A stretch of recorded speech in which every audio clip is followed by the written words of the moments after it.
അടുത്തത് ചിങ്ങക്കൂറാണ്. ലിയോ എന്നാണ് അതിന് ഇംഗ്ലീഷിൽ പറയുക. മകം, പൂരം, ഉത്രത്തിൻ്റെ ആദ്യ പാദം. ഈ നക്ഷത്രക്കാരെയാണ് ചിങ്ങക്കൂറ് എന്ന് പറയുന്നത്.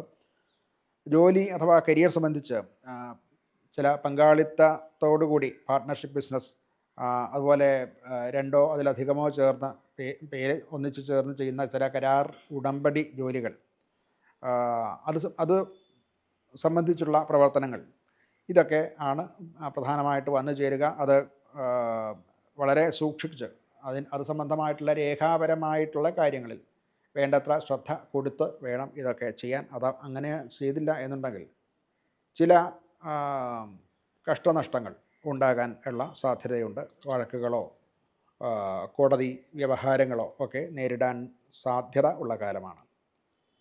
ധനപരമായിട്ട് അവനവൻ്റെ വരുമാനം സ്ഥിരമായിട്ട് പോകും. ചില നഷ്ടങ്ങളും സംഭവിച്ചേക്കാം. എന്നാൽ പങ്കാളിയുടെ വരുമാനം ഉണ്ടാവുകയും അത് തനിക്ക് അനുഗുണമായിട്ട് അതാത് സമയത്ത് വന്നു ചേരുകയും ചെയ്യും എന്ന് പറയാവുന്നതാണ്.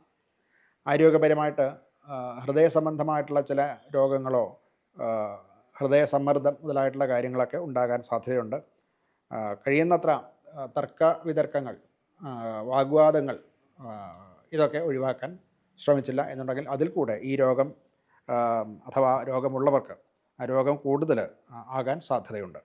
കുടുംബപരമായിട്ട് സ്വന്തം ഈഗോ പ്രദർശിപ്പിച്ചുകൊണ്ട് ഉള്ള വാക്കുകളെ കൊണ്ട് ഉള്ള ചില കുഴപ്പങ്ങൾ അഥവാ പ്രയാസങ്ങൾ ജീവിതത്തിൽ, കുടുംബത്തിൽ ഉണ്ടാകാൻ സാധ്യതയുള്ളതാണ്.